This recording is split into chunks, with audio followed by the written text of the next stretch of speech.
పరిశుద్ధుడు నజరేయుడైన యేసుక్రీస్తు నామమందు మీ అందరికీ శుభాభివందనములు తెలియజేస్తున్నాను.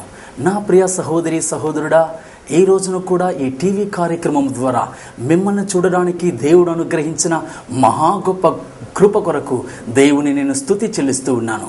నా ప్రియ సహోదరి సహోదరుడా, ఈ రోజున కూడా ఒక విశేషమైన వాక్యాన్ని మీతో కూడా పంచుకోవాలని ఆశపడుతూ ఉన్నాను. లూకాసు వార్తలు 13వ అధ్యాయమందు 10 నుంచి 13 వరకు మీ కొరకు నేను చదవబోతున్నాను. దయచేసి బాగా గమనించండి. వాక్యంలో ఈ విధంగా చెప్పబడుతూ ఉంది. విశ్రాంతి దినమున ఆయన యొక్క సమాజ మందిరములో బోధించుచున్నప్పుడు 18 ఏండ్ల నుండి బలహీనపరుచు దయ్యము పట్టిన ఒక స్త్రీ అచట నుండెను. ఆమె నడుము వంగిపోయి ఎంత మాత్రమును చక్కగా నిలవబడలేకుండెను. యేసు ఆమెను చూచి రమ్మని పిలిచి, అమ్మా, నీ బలహీనత నుండి విడుదల పొందియున్నావని ఆమెతో చెప్పి ఆమె మీద చేతులుంచగానే ఆమె చక్కగా నిలువబడి దేవుని మహిమపరచును. హల్లెలూయా. నా ప్రియ సహోదరి సహోదరుడా, ఈరోజు కూడా ఒక విశేషమైన వాక్యమును దేవుడు మీతో కూడా మాట్లాడాలని ఆశపడుతున్నాడు. అది ఏంటో తెలుసా? ఒక సహోదరి యొక్క జీవితంలో దేవుడు చేసిన ఒక మహా గొప్ప అద్భుతం మీకోసం నేను ఈరోజు మీతో మాట్లాడాలని ఆశపడుతున్నాను. ప్రియ సహోదరి సహోదరుడా, ఇక్కడ ఒక సమాజ మందిరమును మనం చూస్తూ ఉన్నాం. సమాజ మందిరంలో యేసుక్రీస్తు ఒక రోజు బోధిస్తూ ఉన్నాడు. ఆ సమయంలో సమాజ మందిరంలో చాలా మంది, వేళ్ల కొలది మంది, చాలా మంది కూర్చొని వాక్యాన్ని శ్రద్ధగా వింటూ ఉన్నారు. ఆ సమయంలో యేసుక్రీస్తు యొక్క చూపు ప్రత్యేకముగా ఒక సహోదరి పైన పడుతూ ఉంది. ప్రత్యేకించి ఒక సహోదరి పైన. ఆ సహోదరి ఎటువంటి సహోదరి? బైబిల్ గ్రంథమందు చెప్పబడుతున్నది 18 సంవత్సరములుగా వంగిపోయిన స్థితిలో ఉంది. దీనికి కారణం ఏంటి? బైబిల్ గ్రంథమందు తేటగా నా యేసయ్య చెబుతూ ఉన్నాడు, బలహీనపరచు ఒక దయ్యము ఆ యొక్క సహోదరి యొక్క జీవితాన్ని వంగింపజేసింది. ఆమె యొక్క జీవితం చక్కగా, బాగా సౌందర్యంగా, అందంగా ఉన్న ఆమె యొక్క జీవితాన్ని అకస్మాత్తుగా ఒక సైతానుడు ఆమె జీవితంలో ప్రవేశించి ఆ శరీరాన్ని వంగింపజేసింది. నా ప్రియ సహోదరి సహోదరుడా, మంచి రూపవతి అయిన సహోదరి, చాలా అందవతి అయిన సహోదరి, చిన్న వయసులో చాలా అందంగా ఉండవచ్చు. ఆ సహోదరి యవ్వన ప్రాయంలో ఒకవేళ సైతానుడు ప్రవేశించి ఉండవచ్చు. ఆ సహోదరి యొక్క జీవితాన్ని, ఆమె యొక్క రూపాన్ని, ఆమె యొక్క సంతోషాన్ని దుఃఖంగా మార్చడానికి, ఆమె జీవితాన్ని నాశనం చేయడానికి, చక్కగా ఉన్న ఆమె యొక్క జీవితాన్ని వంగింపజేసింది. ప్రియ సహోదరి సహోదరుడా, ఇది వింటున్న నీ జీవితంలో కూడా బలహీనపరచు సైతానుడు, బలహీనపరచు దయ్యపు కార్యాలు, ఏదో ఒక కార్యం నీ జీవితాన్ని వంగింపజేసి ఉంది. అయ్యో, నా వల్ల తల ఎత్తుకుని నడవలేకపోతూ ఉన్నానే, వ్యాధి అనే ఒక బలహీనత నా శరీరాన్ని వేదన పరుస్తూ ఉన్నది. అప్పుల సమస్య అనే ఒక వేదన నా కుటుంబాన్ని వేదన పరుస్తూ ఉన్నది. అయ్యో, అందరి చేత చేయి విడవబడ్డానే, అందరి చేత తృణీకరించబడ్డానని చెప్పి ద్వేషింపబడిన స్థితిలో, నిరాకరింపబడిన స్థితిలో, వంగిపోయిన స్థితిలో ఈరోజు నీవు కూడా ఈ కార్యక్రమాన్ని చూస్తూ ఉండవచ్చు. నా ప్రియ సహోదరి సహోదరుడా, నా యేసుక్రీస్తు ఆ వంగిపోయిన సహోదరి యొక్క జీవితాన్ని ఏ రీతిగా చక్కబరిచాడో, అదే యేసు నీ జీవితంలో ఉన్న ఆ యొక్క వంగిపోయిన తనాన్ని, ఆ గూని అయిన రూపాన్ని నా యేసు ఈ రోజు మార్చబోతున్నాడు. ఈ రోజు నీకు ఒక అద్భుతం జరగబోతుంది. హల్లెలూయా. నీకు ఒక అద్భుతాన్ని నా యేసు చేయబోతూ ఉన్నాడు. సంతోషంగా చెప్పండి దేవునికి హల్లెలూయా. నా ప్రియ సహోదరి సహోదరుడా, వాక్యంలో మనం చూస్తూ ఉన్నాం, ఆ సహోదరి జీవితాన్ని సైతానుడు వంగింపజేసింది. చక్కగా ఉన్న ఆమె జీవితం వంగిపోయింది, వికారమైన రూపంగా మార్చబడింది. ఈ సహోదరిని గురించి కొంచెం లోతుగా మీతో కూడా పంచుకోవాలని ఆశపడుతూ ఉన్నాను. కొంచెం ఆలోచన చేసి చూడండి. యవ్వన ప్రాయంలో చాలా సౌందర్యంగా ఉన్న ఈ సహోదరికి అకస్మాత్తుగా సైతానుడి వల్ల గూనిగా మార్చబడిన ఈ సహోదరి ఏ పని చేయలేదు. ఆకారం అంతా వంగిపోయింది, రూపం వికారమైన రూపంతో ఉంది. ఏ పని చేయలేదు, ఎక్కడికి బయట వెళ్ళలేదు. బయట వెళ్ళినా ఎవరు, ఏ పని ఈమెకు ఎవరు. అటువంటి స్థితిలో కుటుంబంలోనే, ఇంటిలోనే ఉంటూ ఉంది. ఇంట్లోనే ఉంటున్న ఈ సహోదరికి తన యొక్క కుటుంబంలో తనను ప్రేమించేవారు ఎవరైనా ఉంటారా? కొంచెం ఆలోచన చేసి చూడండి. బాగా ఉన్న మనమే మంచిగా సంపాదించి ఇంటిలో మంచిగా జీతాలు ఇస్తేనే మన కుటుంబంలో మనల్ని కూడా మతిస్తారు, మనల్ని కూడా గౌరవిస్తారు. లేదంటే ఎవరైనా గౌరవిస్తారా? అదే విధంగానే నా ప్రియ సహోదరుడా, గూని అయి ఉన్న యొక్క సహోదరి యొక్క జీవితంలో తన కుటుంబంలో ఎవరు గౌరవించి ఉంటారు?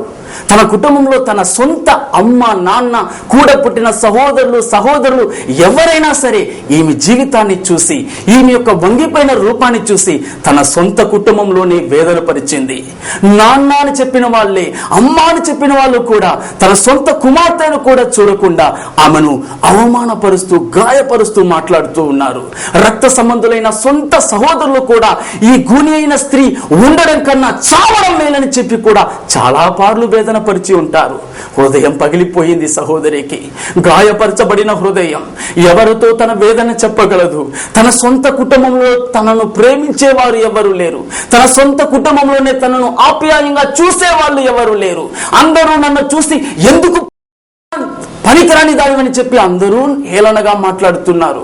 ఎందుకు ప్రయోజనం లేదని చెప్పి అందరూ తృణీకరించారు. నువ్వు పుట్టి ఏం ప్రయోజనం అని చెప్పి అందరూ తృణీకరిస్తున్నారు.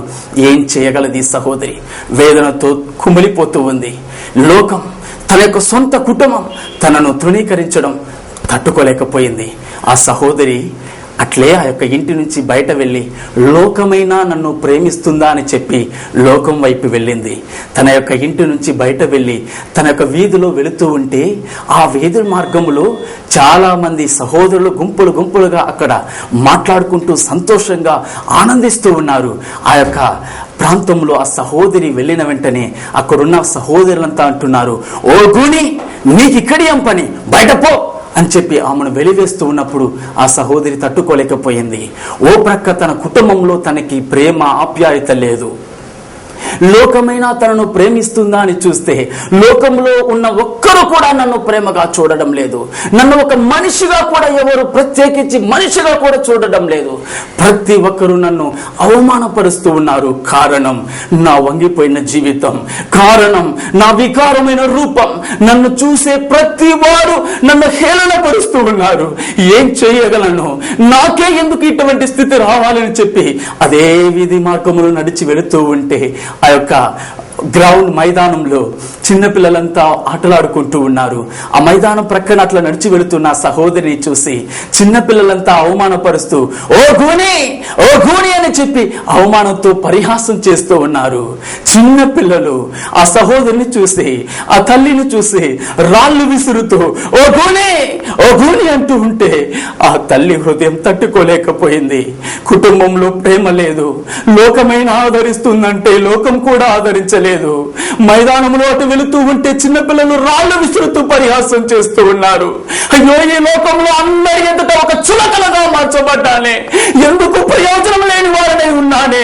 18 సంవత్సరములుగా నా దీన స్థితి ఎవరికి తెలియలేదే. 18 సంవత్సరములుగా నా వంగిపోయిన స్థితి ఎవరికి తెలియలేదే. ఇన్ని సంవత్సరములుగా వేదన పడుతున్న నా హృదయ బాధ ఎవరికి తెలుసు? నా హృదయ వేదన ఎవరికి తెలుసు? నాకే ఎందుకు ఇటువంటి శోధన వచ్చింది? నా జీవితమే ఎందుకు ఇటువంటి వేదన కలిగింది? అవమానం, కన్నీరు విడిచింది. వేదనతో ఇంటికి వెళుతూ ఉంది. తనకంటూ ఏ మార్గము లేని స్థితిలో ఉంది. ఏం చెయ్యాలో తెలియని స్థితిలో ఉంది.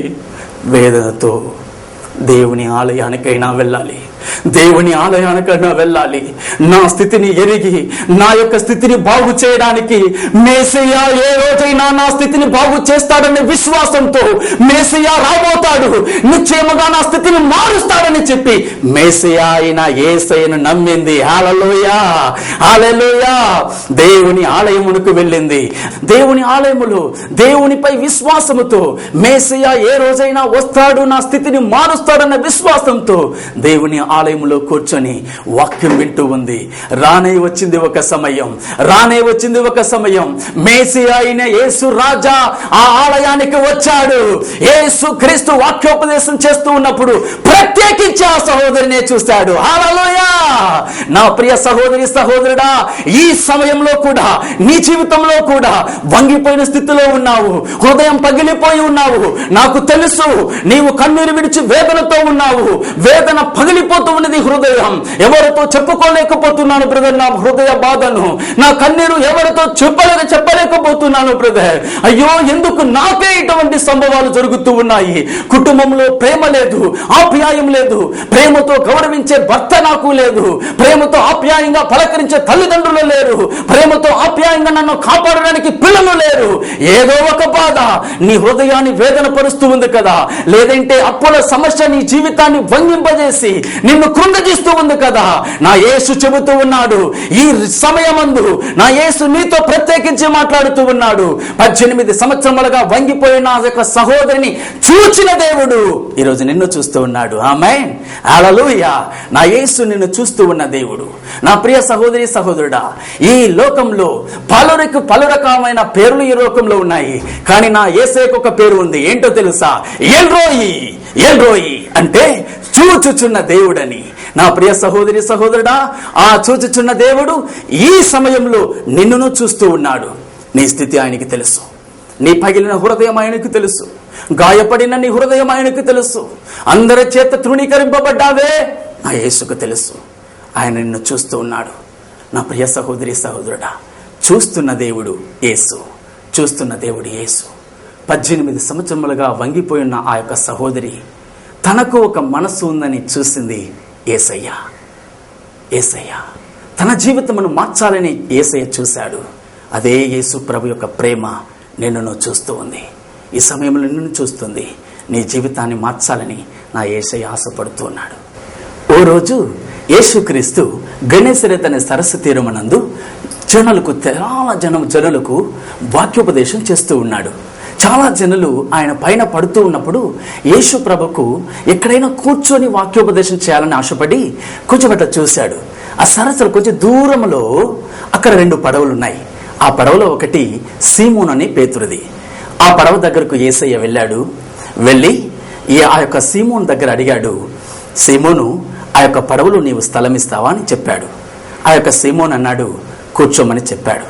కూర్చొని ఆ యొక్క అనేక జనులకు వాక్యోపదేశం చేసి వారిని పంపించేసి తన పడవలో ఉన్న ఆ యొక్క సీమోన్ను ఆశీర్వదించాలని నా యేసు ఆశపడ్డాడు. ప్రియ సహోదరి సహోదరుడా, గెనెసరెతు సరస్సు తీరమున యేసుక్రీస్తు పడవను చూసింది వాక్యములో మనం చూస్తూ ఉన్నాం. ఎందుకు ప్రత్యేకించి యేసు ఆ సీమోను పడవను చూశాడు అని వాక్యంలో మీరు చూసినట్లయితే వాక్యం తేటగా చెప్పబడుతుంది. ఈ సీమోను అనే పేతురు వలలు పట్టి తన యొక్క చేపలు పట్టి తన యొక్క సంపాదన చేత తన కుటుంబాన్ని పోషించే ఒక వ్యక్తి. ఓ రోజు అతను ఏం చేశాడు, చేపలు పట్టడానికి ఇంటి దగ్గర అందరికీ చెప్పి వచ్చాడు, ఈ రోజు నేను చేపలు పట్టుకొని వస్తాను, ఆ డబ్బులతో మనం వాళ్ళకి అప్పు ఇచ్చేస్తాం, మన ఇంటికి కావాల్సిన ప్రతి ఒక్క అవసరతను ప్రతి ఒక్క కార్యాన్ని చేస్తాం, నేను ఇప్పుడు చేపలు పట్టడానికి వెళుతున్నాను, చేపలు పట్టుకొని వస్తాను, ఆ చేపలతో మన కుటుంబ అవసరాలతో అన్ని తీర్చబడతాయని చెప్పి సంతోషంగా వచ్చిన ఈ సీమోను రాత్రంతా పోయి చేపలు పట్టడానికి వెళ్ళాడే కానీ రాత్రంతా తన ప్రయాసపడి ఒక్క ప్రయోజనం కూడా లేదు. నా ప్రియ సహోదరి సహోదరుడా, ఈ యొక్క సీమోను వలలో వేసి చూశాడు, ప్రయోజనం లేదు. సముద్రాన్ని నమ్మి వెళ్ళాడు, ప్రయోజనం లేదు. వలలు వేశాడు, ప్రయోజనం లేదు. రాత్రంతా ప్రయాసపడ్డాడు, ప్రయోజనం లేదు. నిరాశతో వచ్చాడు. కొండంత ఆశతో వెళ్ళిన వ్యక్తి నిరాశతో వచ్చాడు. నిరాశతో వచ్చిన ఈ వ్యక్తి చివరకు ఒక్క చేప కూడా పడకుండా సముద్రపు తీరమున వలను కడుగుతున్నాడు, వలను అలుచుతున్నాడు. ఇకపైన ప్రయోజనం లేదు. ఇకపైన ప్రయోజనం లేదు. రాత్రంతా ప్రయాసపడ్డాను, ఒక్క చేప కూడా పడలేదు. ఇక నేనేం చేయగలను? ఇంటికి వెళ్ళి నేను ఏం జవాబు చెప్పగలను? ఇంటికి వెళ్ళిన వెంటనే ఇంటి వారు అడుగుతారే, చేపలు పట్టారే, చేపలు ఎక్కడా అని అడుగుతారు. ఏం చెప్పగలను? చేపలు అమ్మినట్లయితే ఆ డబ్బు ఎక్కడా అని అడుగుతారు. ఏం చెప్పగలను? అప్పుల వాళ్ళు అడుగుతాడు, చేపలు పట్టి వాటిని అమ్మి నేను అప్పులు తీరుస్తానని చెప్పావే, డబ్బు ఎక్కడని అడుగుతాడు. ఏం చేయగలను? నేనేం చేయాలి? డబ్బు లేదు, ఒక్క చేప లేదు. ఇంటికి వెళ్ళి నేను ఏం చెప్పగలను? ఇంటికి వెళ్ళి ఒక్క చేప పడలేదని చెప్పినట్లయితే ఇంటి వారు నమ్ముతారా? నీవంతా ఒక మగవాడు అని చెప్పి నన్నే అవమానపరుస్తారు. ఏం చేయాలి? నిరాశ.